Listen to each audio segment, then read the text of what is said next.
बहुत सुंदर कथा है रामाबाई की, है ना प्रभु जी जान।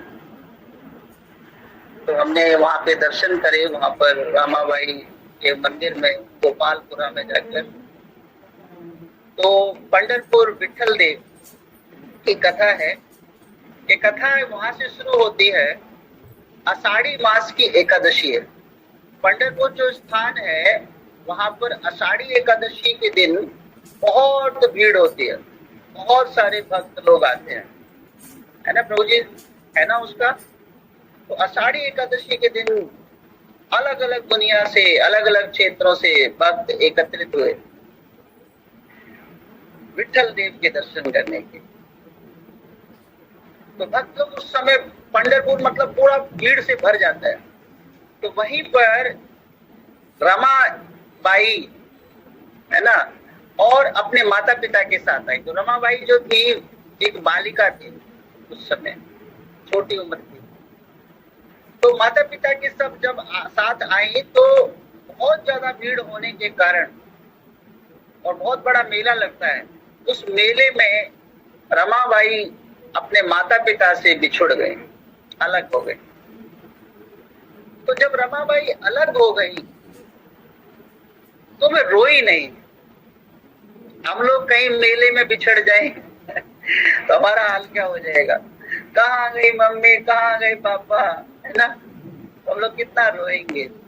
लेकिन रमाबाई बिल्कुल ऐसा स्वतंत्र हो गई कि मैं कहीं और नहीं। देखिए छोटे सी उम्र में क्या इतनी बड़ी मतलब उनका भाव है कि मैं कहीं नहीं है बिछड़ी, मैं तो अपने पिता विठल देव के पास, मैं अपनी माता, है ना, रुक्मणी जी के पास। तो रमाबाई का भाव ये था कि मैं अपने माता पिता से नहीं बिछड़ी, मैं अपने पिता विठल देव के पास हूँ, मैया रुक्मणी जी के पास हूँ। और मेरी बहन जो है वो चंद्रभागा है, मेरा भाई जो भीमा है, और मेरे परिवारी जन ये सारे संत लोग हैं, ये मेरे सारे परिवारी जन हैं। तो मैं क्यों रोऊं? वो नहीं रोई, ना ही उन्होंने माता पिता को ढूंढने का प्रयत्न किया। वो तो अपने भाव में, विठल देव के भाव में, जय जय विठल जय जय हरि, उनके भाव में, है ना, पंढरपुर में घूमने लगी। एक दिन हो गया, 2 दिन हो गए, लेकिन विठल देव के दर्शन नहीं हुए। भीड़ अपार थी, मंदिर में बहुत भीड़ थी, और वो छोटी सी बालिका विठल देव के दर्शन नहीं कर पाई।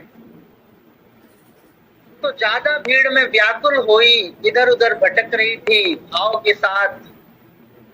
तो है ना, सुमित प्रभु जी देखिए, छोटे से बालक, हरि हरि बोल, सुमित प्रभु की जय हो।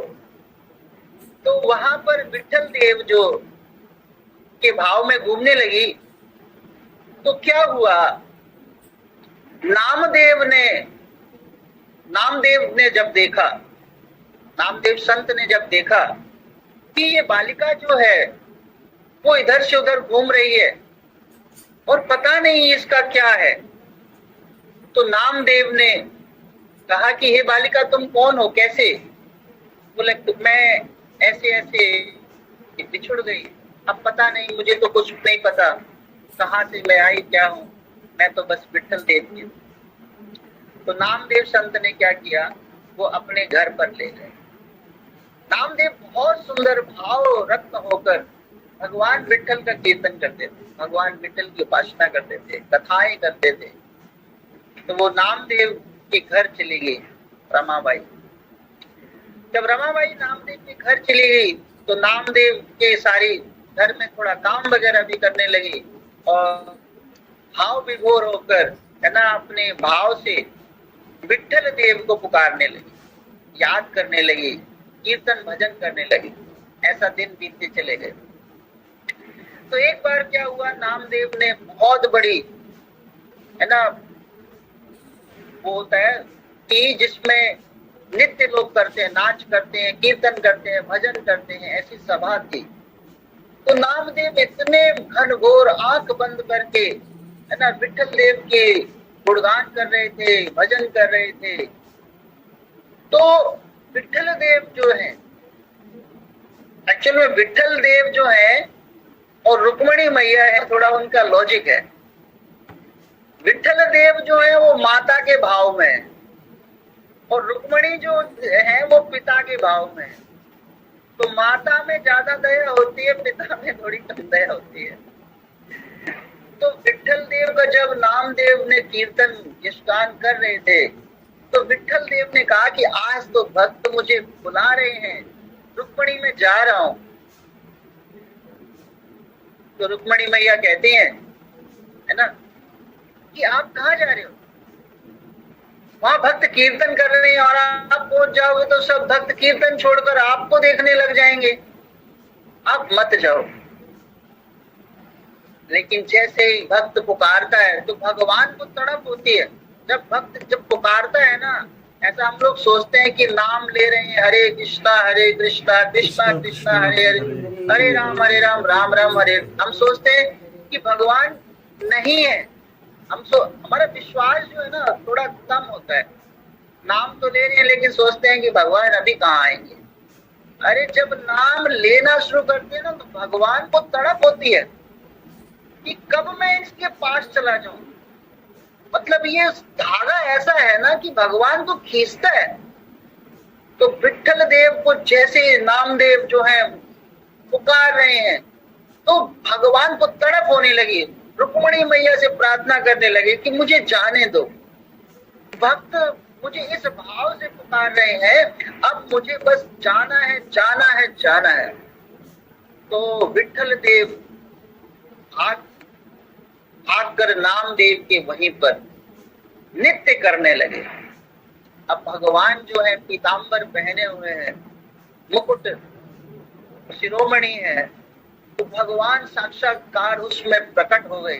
दर्शन दो को हो रहे हैं सिर्फ, नामदेव को और रमाबाई को। तो भगवान साक्षात्कार आ गए और भगवान ने पूरी वहां पर नृत्य करना शुरू कर दिया। भगवान का पीतांबर जो था वो नीचे गिर गया, भगवान का जो मुकुट था वो नीचे गिर गया। जब भक्त नाम लेता है ना, भक्त जब भाव विभोर होकर कीर्तन करता है तो भगवान नाचने लग जाते हैं। कि भक्त इस प्रकार नाम का आश्रय लेना चाहिए, इस प्रकार भगवान को पुकारना चाहिए, इस प्रकार भगवान की आराधना करनी चाहिए कि भक्त भगवान जो है साक्षात्कार हमारे घर पधारते हैं। तो नामदेव ने इस प्रकार कीर्तन किया और भक्त भगवान जो है वो नाचने लगे। विठल देव थोड़ा ज्यादा मात्र भाव की है ना, माता का भाव है तो जल्दी से प्रसन्न होते हैं। तो विठल देव नृत्य कर रहे हैं। अब नामदेव ने भगवान से प्रार्थना की, प्रभु आप ऐसा मत करिए। तो जब नामदेव की प्रार्थना को सुनकर विठल देव अपने पुनः स्थान में चले। फिर जो है रमाबाई को जब इस भाव के जब दर्शन हुए उनका और भी भाव प्रगाढ़ हो गया, है ना। अब रमाबाई जो है वो भगवान को क्या करने लगी, पूरे दिन भर तो नामदेव के घर में काम करती थी, लेकिन रात्रि के समय रमाबाई जो थी वो क्या करती थी, चक्की चलाती थी। चक्की चलाकर आटे को पीसती थी। तो उसी समय वो चक्की चलाते चलाते चलाते चलाते क्या हुआ कि भगवान का गुणगान करने लगी, भगवान का गान करने लगी, कीर्तन करने लगी। तो भाव के साथ जब कीर्तन किया तो विठल देव जो है तुरंत ही वो रमाबाई के घर गोपालपुरा ना थोड़ा पहाड़ी पर वो पहुंच गए। तो विठल देव पहुंच गए तुरंत और रमाबाई का कीर्तन सुनने लगे। साक्षात्कार विठल देव रमाबाई के सामने प्रकट हो। बोले आप बहुत भाव के साथ कीर्तन करते हो, है ना, आप में इतना माधुर्य प्रेम है ना, इस प्रकार का प्रेम है। जैसे भी बीना माता जी कह रही कि हमारा तो बस है ना गोपाल ही सब कुछ है, पुत्र हमने। तो इस प्रकार का रमाबाई का जो भाव जो था ना, वो भाव जो है वो विठल देव के प्रति जो था। तो इस प्रकार भाव विभोर भगवान साक्षात्कार बैठ गए। रमाबाई पूछने लगी, प्रभु आपने क्या भोजन प्राप्त किया? बोले कुछ नहीं, सुबह सुबह भक्त लोग वही लगाते हैं। बोले जो आज लगाया वो कल क्या प्राप्त किया? बोले जो आज प्राप्त किया वही कल प्राप्त किया। बोले परसों तो क्या प्राप्त किया? बोले आज जो प्राप्त किया वही परसों प्राप्त किया था। बोले मंदिर का नियम है ना कि उनके शेड्यूल में वही चीज है ना, मराठी लोग वही चीज लगाते रहते हैं, वही हम प्राप्त। बोले तो एक ही चीज पा पाकर आप तंग नहीं हो जाते, है ना, एक ही चीज। बोले क्या करें, भक्त भाव के साथ अर्पित करते हैं तो हम पा लेते हैं। तो रमाबाई ने कहा कि आप प्रभु बैठो, मैं आपको भोजन बनाती हूँ। रात्रि में 12 बजे, है ना, रात के 12 बजे वो क्या करने लगी, भगवान रसोई स्नान किया और रसोई में जाकर भगवान को लिए भोजन बनाने लगे, भोग बनाने लगे। तो बहुत सुंदर भोग बनाया, है ना, भगवान के सामने अर्पित किया, विट्ठल देव के सामने। भगवान बड़े प्रेम के साथ खा रहे हैं, बहुत प्रेम के साथ खा रहे हैं। इस प्रकार भगवान ने कहा कि अब तो 3 बजने वाले हैं, भक्त लोग मंगला आरती के लिए आने वाले होंगे, तो मैं अब भागा भागा जाता हूँ। तो भगवान विट्ठल देव भागकर फिर से मंदिर में चले गए। इस प्रकार भगवान डेली रमाबाई के घर पर आने लगे। संत तुकाराम का अगर आप पढ़ेंगे पुस्तक तो रमाबाई का बहुत सुंदर वर्णन है। तो फिर भगवान डेली डेली आने लगे, भगवान डेली आते हैं। अब क्या हुआ कि एक दिन रमाबाई के मन में भाव हुआ कि मैं भगवान को अपने हाथों से खिलाऊं। लेकिन अब भगवान जो है जा रहे हैं, रात्रि के समय भगवान गायब हो जाते हैं। तो रुक्मिणी मैया कहती हैं कि प्रभु आप कहाँ चले जाते हो रात्रि में? बोले मैं तो, एक मेरी भक्त है रमाबाई, वहां पर जाता हूँ। बोले भक्त वहां पर है? बोले वो मेरे को बड़े बड़े अच्छे अच्छे व्यंजन बना के खिलाती है, कीर्तन करती है, मेरे को बहुत अच्छा लगता है। तो रुक्मिणी मैया कहने लगी तो मुझे भी साथ में ले लो। बोले नहीं, तुम्हें नहीं साथ में लूंगा, वो थोड़ा सा बनाती है, बालिका ही तो है, थोड़ा बनाती है, तो मेरे लिए बस इतना है। बोले प्रभु मैं दूर से देखती रहूंगी, आप मुझे साथ ले लो। तो इस प्रकार जो है, बोले ठीक है दूर खड़ी रहना, लेकिन जो प्रसाद भोग बनेगा वो पाऊंगा मैं, मांगना नहीं। तो इस प्रकार जो है विट्ठल देव पहुंचे, पीछे से रुक्मिणी मैया देख रही हैं। तो इस प्रकार आज का भाव क्या था रमाबाई का, कि मन में कहा कि आज मैं अपने हाथों से प्रभु को खिलाऊं। भगवान खुद खाते हैं ना, तो मैं तोड़ूं और इस प्रकार भगवान खाएं, विट्ठल देव। तो इस प्रकार का भाव था। तो रमाबाई क्या करने लगी, भगवान से प्रार्थना करने लगी कि हे प्रभु, लेकिन कहा नहीं भगवान नाराज हो जाए। तो भगवान खाने लगे, तो एक प्रकार रमाबाई ने तोड़ा, प्रभु ये भी चाख के देखो, हाँ तो खिलाओ। तो भगवान ने उनके हाथ का भी स्मरण कर लिया। तो रुक्मिणी मैया कहने लगी वाह प्रभु, इतनी सुंदर कृपा रमाबाई को प्राप्त हो रही है ना, शायद ही किसी भक्त को प्राप्त हो रही है।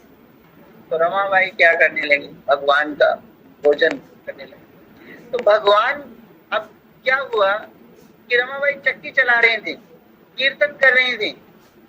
तो कहने लगे कि हे प्रभु, भगवान कहने लगे कि आप थक गए होगे, कीर्तन नहीं कर रहे हो, लाओ मैं चक्की चलाता हूँ, तुम कीर्तन करो। तो भगवान क्या करने लगे, बोले चक्की चलाने लगे, रमाबाई कीर्तन करने लगे। तो भगवान का जो आभूषण जो होते हैं, गहने जो होते हैं, वो क्या होने लगे, चक्की में थोड़े अटकने लगे। तो क्या हुआ कि रमाबाई प्रार्थना करने लगी, हे प्रभु कहीं ये गहने आपके टूट ना जाएं, आप इन गहनों को उतार कर रख दो। और फिर आप, तो भगवान ने सारे गहने उतार कर रख दिए, है ना, और फिर चक्की चलाने लगे। चक्की चलाते चलाते कब 3:30 बज गए। अब जैसे ही भगवान ने बोला अरे टाइम हो गया, भक्त मंगल आरती के लिए आगे होंगे। भगवान क्या करें, थोड़ा 3:30 बजे, दिन भी ऐसा थोड़ा लग रहा था, तो बोले क्या करें, लेट हो गए, तो भगवान भागे।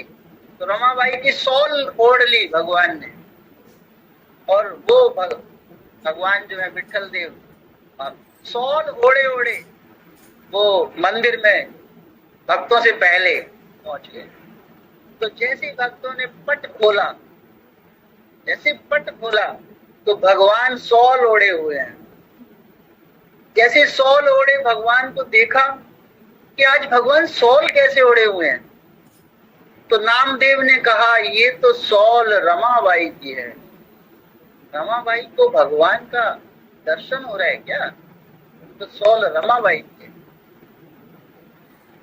तो इतने में भक्तों ने देखा कि अरे भगवान के गहने नहीं है।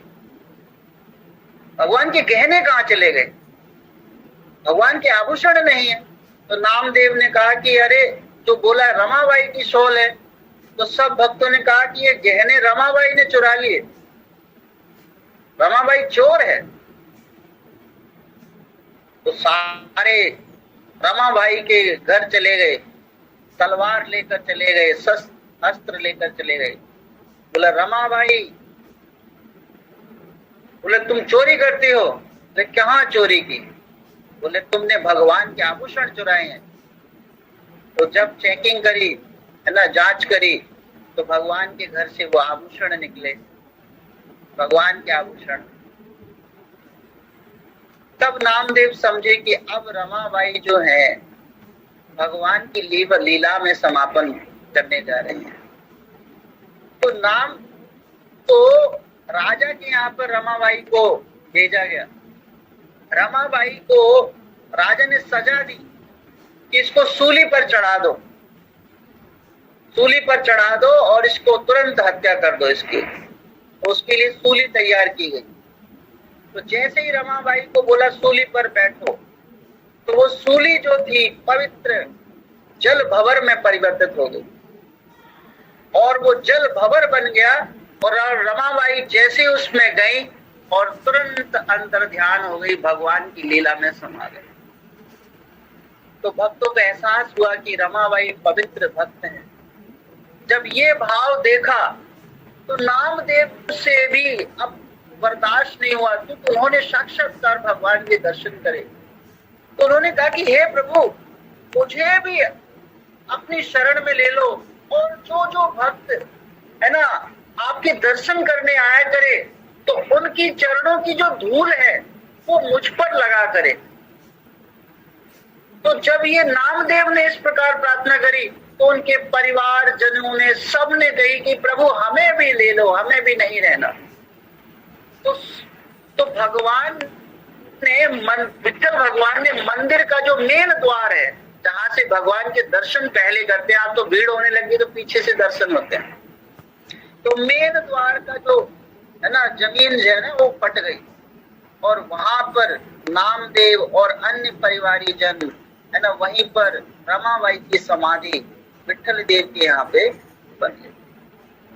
तो भक्त लोग जो है जाते हैं और उस पर प्रणाम करते हैं, है ना। हम लोग भी गए थे तो हमने भी समस्त संतों का दर्शन। तो इस प्रकार रमाबाई का जो भाव जो है ना भगवान के प्रति वो है। कहने का तात्पर्य यही है कि अगर हम भाव को डालते हैं, कीर्तन में भाव को डालते हैं, कथाओं में भाव को डालते हैं, एकादशी के दिन भाव को डालते हैं, तो ऐसा नहीं है कि भगवान की कृपा नहीं होती। भगवान समस्त हमेशा ही कृपा करते हैं, इसको अंदर से अनुभव होने लगता है ना। भक्त क्या बन जाते हैं, फिर भक्त लेखक बन जाते हैं। भगवान का छंद अपने आप ही निकलने लग जाता है। भगवान लिखना शुरू कर दे, भक्त लोग लिखना शुरू कर देते हैं भगवान के बारे में, भगवान की कथाओं के बारे में। तुलसीदास है ना प्रमाण है, कबीरदास प्रमाण है ना, रसखान प्रमाण है। इन्होंने बहुत भगवान की लीलाओं को लिखा है। अगर हम भगवान की लीलाओं में, भगवान की कथाओं में, भगवान के नाम में बड़े भाव के साथ रखते हैं, तो जो रमाबाई को फल प्राप्त होता है ना, संत तुकाराम को जो फल प्राप्त हुआ, और जो हमारे आचार्य हैं है ना, उनको जो बल्कि रस का आस्वादन हो रहा है, वो रस का आस्वादन हमें भी हो सकता है ना। रमा बाई की जय हो, आप सभी भक्तों की जय।